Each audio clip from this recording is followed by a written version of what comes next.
When it comes to the case of Nolan Wells, there's been a ton of weird conspiracy theories that, in my opinion, are really racially motivated and are here just to divide us. Now, if there's a smoking gun that points to racism or anything, I will cover it. I'm trying to get to the truth. What I'm not trying to do is spread misinformation online. Now, in this video, I'm going to be debunking some of the more popular wacky conspiracy theories involving the Nolan Wells case. First, let's start off with this photo of Nolan Wells and his friend group. Now, this photo was circulating around on the internet like crazy when the Nolan Wells case started to heat up. And now that we got metadata, we can see that the photo was actually taken on June 27th, not the night that Nolan Wells went missing, because that was the crazy conspiracy theory. I mean, look what someone posted on Facebook and the internet just ran with it. This random profile said this: Nono didn't get into a fight at the island. It was our friends Nono and Wyatt. They got into an altercation right after that, not even 10 minutes later, because Wyatt took his phone and Evan was trying to be hard. Nolan was definitely screaming, "Give me the fucking phone back. Nigga, what's wrong with you?" So they calm him down, and pretty much what they're saying is that they head to the house, right, where the picture was supposedly taken. He talks about them drinking and those sorts of things, and people were high. Then they talked about them getting into a pool, and apparently there's these people named Lucy and Natalia. And pretty much they said that Andrew, Evan, and Wyatt and Warren were basically recording and laughing, saying, you know, get him. They pretty much, they're saying that they were jumping Nolan Wells, and he was screaming his, like, for his mom or something like that. Like, absolutely wild stuff. It's crazy. And the mom actually had to come out and debunk this, but the internet ran with it. Now, the next one is this AI video that was going around online, and a lot of people thought this was Nolan Wells in the video getting beat up and thrown by his group of white friends after hours on Horn Island. Not only did the community notes say that it was AI, but we even had the autopsy report, right? The independent one that said there was no fractures, no evidence of deep tissue injury anywhere on his body except for a red discoloration in the back of his head. Don't you think if he was getting beat up like that, his body would be more damaged? Also, the park rangers do a big kind of roundup and, you know, get everybody off the island after hours on Horn Island. Don't you think they would have seen a group of kids jumping Nolan Wells on the beach? Plus, we got legit GPS data that tracked the boat that Nolan Wells was on all the way from leaving the island at 4:30 p.m. all the way till docking and then getting picked up at 7 p.m. The boat never went out again, so that couldn't have happened. And plus, Nolan Wells was wearing blue trunks, but that video blew up too. Now, the next one is from some random person online, again, posting stuff that they think is true. She's saying in this post that this is a video of Nolan Wells fighting with a friend shortly before he goes missing, when we know in this viral video, it was proven not to be Nolan Wells. In fact, they actually sit down with the guy who was actually yelling in that video on Horn Island. That they put out on the internet claiming that Nolan was saying, "Give me my effing phone back." The coach came out, Nolan's coach came out and said immediately he knew it wasn't Nolan's voice. And obviously it wasn't Nolan's voice because you were the one that was me yelling, in there yelling. You got into an altercation with somebody. Now, another thing is that this picture is the most viral picture of Nolan Wells leaving to Horn Island with his friends, and they only show him with a group of white kids. And like you saw in the video I just played, there's obviously brothers and mulatto guys in there too. And to be honest, Nolan Wells wasn't some person that you may think he was. Just listen to this photo collage that comes from his own Instagram showing him and his friends. Broken bullfrog, free as a feeling in the wind. Homegrown country girl, gonna give me a whirl.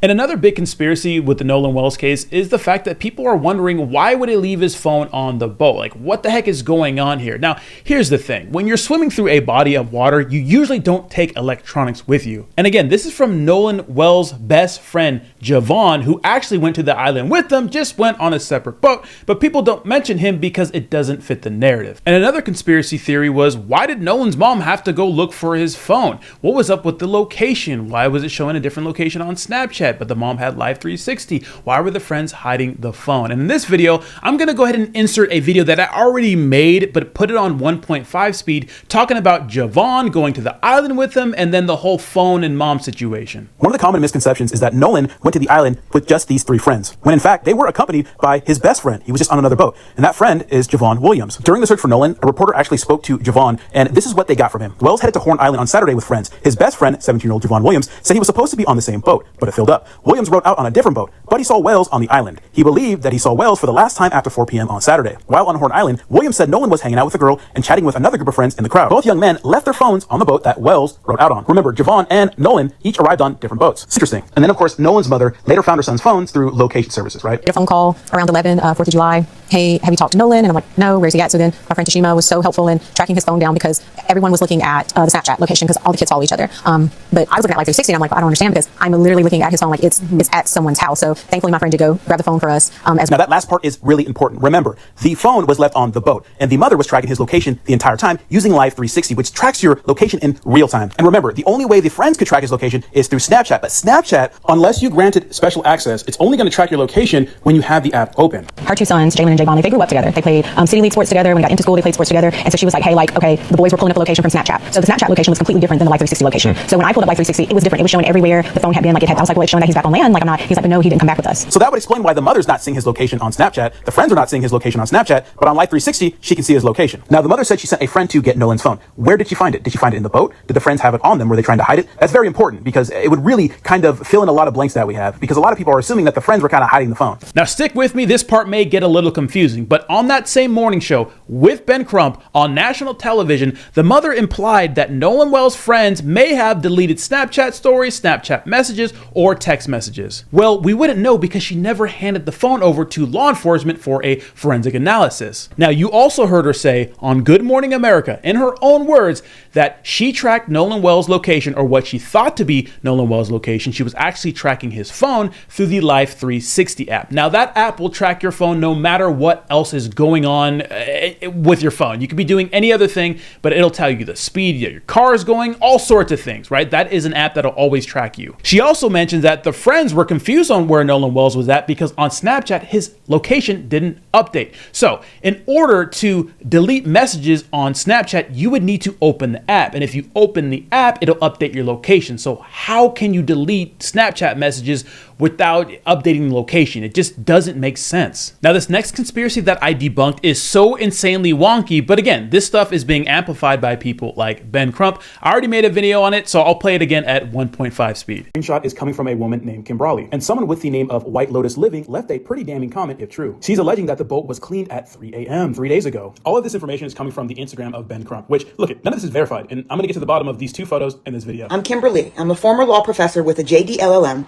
a musical artist, a comedian. Okay, now this raises some alarms. I don't know if this is true, but I've just read that they... Okay, so the allegations are coming from this Instagram account, and pretty much they're saying that the boat that Nolan Wells was last seen in was actually seen being clean in front of Judge Cole's house at 3 a.m., which would be obviously super suspicious if it was happening. So I took it upon myself to see who White Lotus Living is. How would they know this information that not a lot of us know about yet? White Lotus is a small business, and they use their Instagram account for advertising. And after looking them up, you can see that White Lotus Living is an Australian store specializing in wellness, spiritual, and home lifestyle. They sell things like crystals, crystal healing kits, sacred smudge kits, etc. At first I thought, why would a person in Australia know anything about things that are going on in Mississippi? And then I thought, well, maybe the domain is just registered in Australia, right? You see this all the time, especially with drop shipping. And then I looked at their reels and realized that, oh, they're actually doing a in-person showing of their merchandise. And the location is in Kirribilli.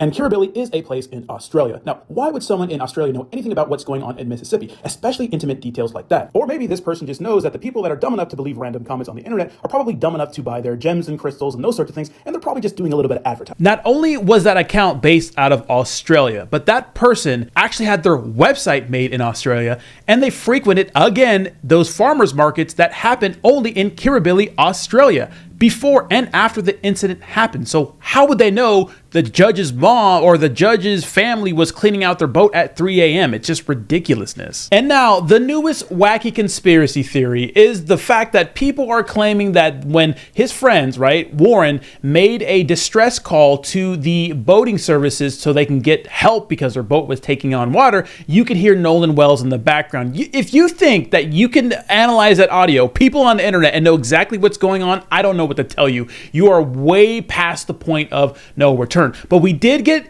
information today from people that are close to the investigation from law enforcement that say that there are two people that they interviewed, because remember, law enforcement is working in the background. Cases don't get solved in 3 weeks. These things take time, okay? Especially a case as complicated as this one. There are people that say they saw him on the island after the friends left. So how could he be on that boat? And plus, why would you make a call to get services while you're murdering a person? That's so stupid, right?